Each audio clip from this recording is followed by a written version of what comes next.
Who said it's a man's world?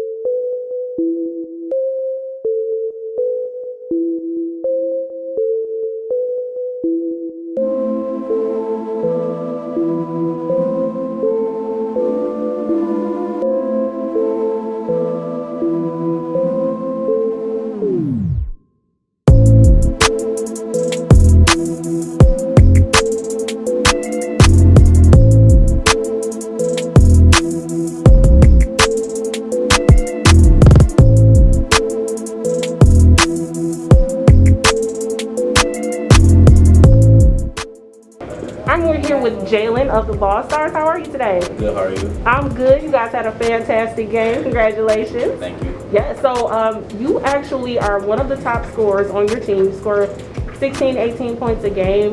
What motivates you to go out and just do what you do, averaging double figures and scoring each and every game? Just the guys. They fun to play with. You know, the organization is great, and I just really love this team. And speaking of the team and the organization, you've been around for how long? For about 3 years now. Okay. And like, what is the best part of this team? What do you like most about this team? Everything really. The coaches, the players, the bonds.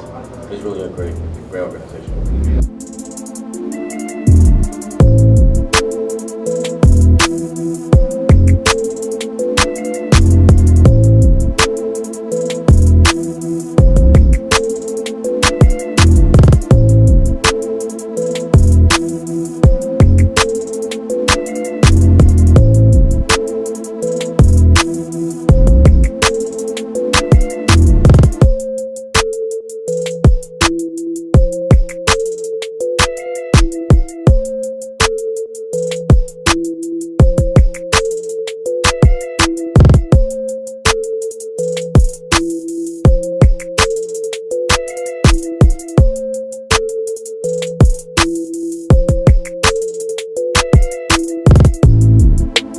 I'm here with Mel and Demonier from the Ballstars Movement. You guys put on quite a show today. What were some things, and I'll start with you, Mel, that you all talked about coming into today's game? We just said dominate.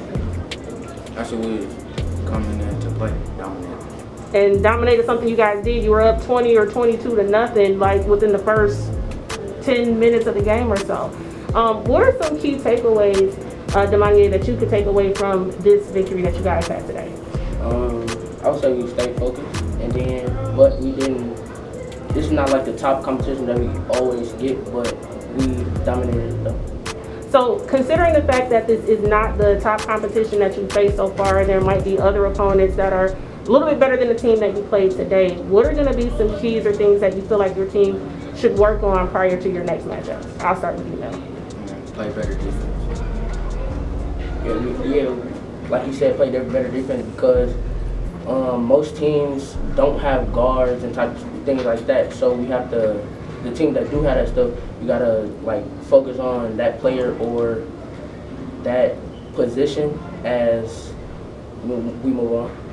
Absolutely, and congratulations again on the win today. Now, you've been a part of the Ballstars since you were like 5 years old. Yeah, so talk about your experience with this organization. What I can't say what drew you to the organization because you were 5, but as you've been coming up in the organization, what do you like about this team most? We always stay together. It's like a family, and over time I got better and better as we been going. I'm here with founder and co-owner, right, Shannon and Will of the Ballstars Movement. Guys, I had an opportunity to watch the game. The players looked absolutely great. There was a play at the end of the game actually where everybody, it was like 2 or 3 players that came in was like, nope, I'm just do this no-look pass. I'm gonna do this no-look pass. I'm gonna make this layup. So that, I thought that was pretty nice. And the team is 14 and under? Yeah. Awesome. So you guys are doing a great job with these guys. The program and organization seems to be very big, growing, but it wasn't always this way. So talk about the beginning stages of the Ballstars Movement. How did you get into being able to cultivate, coach, and pretty much create a program for these young people? I started this program over 20 years ago. my nephew and them was not really struggling, but they were reaching out to other programs, and that was full. So they didn't have nowhere to play, nothing to do.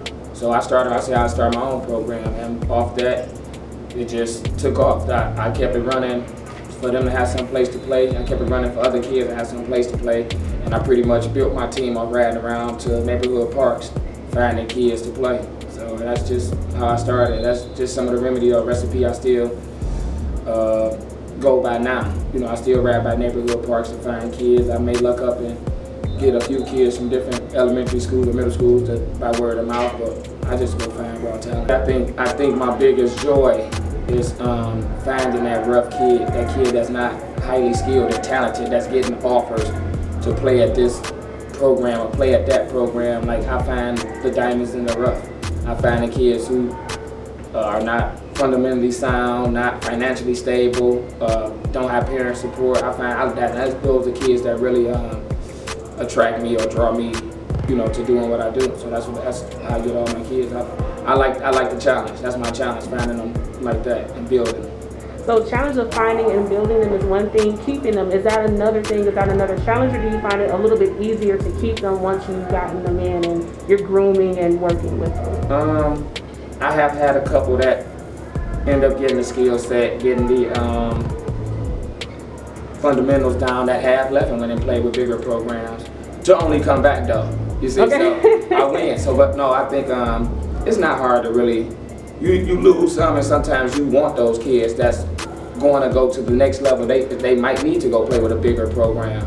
And does it hurt? Yeah, it hurts. But I just go back and find another kid and build another kid up. My joy is if I can serve this kid and make this kid be able to succeed and exceed his limits and go play at that next level, then I done my part. That's my biggest joy, is getting the kid to the next level. I don't worry about the wins or losses or, you know, losing the kid or a kid not coming back. I can say, I don't know if you can tell I'm smiling under the mask. I like what you said. It's all smiles under here. So with that being said, we bring Shannon into the picture. Where does he come in at? Tremendous help. Like I said, this has been a 20+ year program that I have always funded and ran from east to west by myself. You know, I never had an assistant coach. I never had another president of this organization. I never had no other help jotting down plays and doing this. I did everything on my own. So he is a tremendous help, a big boost. Absolutely. You know, so the last couple of years, 5 years plus, he have jumped on 7 years now, maybe since he's been back from his stint with playing professional sports. It's a beautiful thing. Man, that's something you can't script it any better. It's a good thing. Absolutely. And speaking of, and having played professional sports, or this particular sport, if you will, on a professional level, what are some things that you try to bring into these kids when you're teaching them as far as skills, things like that? What are some things that you try to bring to them to, I would say, enhance their current skills? Simply just that next level of thinking.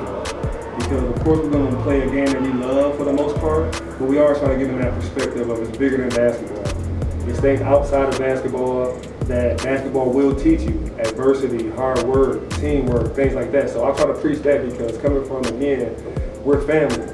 So we grew up playing basketball together. We know how to work hard and things like that. And so when I came back in town to see how he said he took it from that ground level up, fully out of pocket, and he always had the passion to push it to those next levels.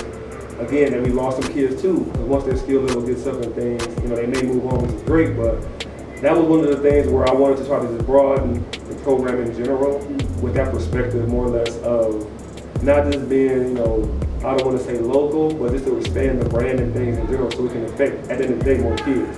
Because again, that's what he's been doing it for. When I came back in town, I saw some of the disconnect with the basketball community versus the coaching community and things like that. So that was one of the things that kind of drew me to this, knowing he already had the program going. It was an easy way to transition right into it. So.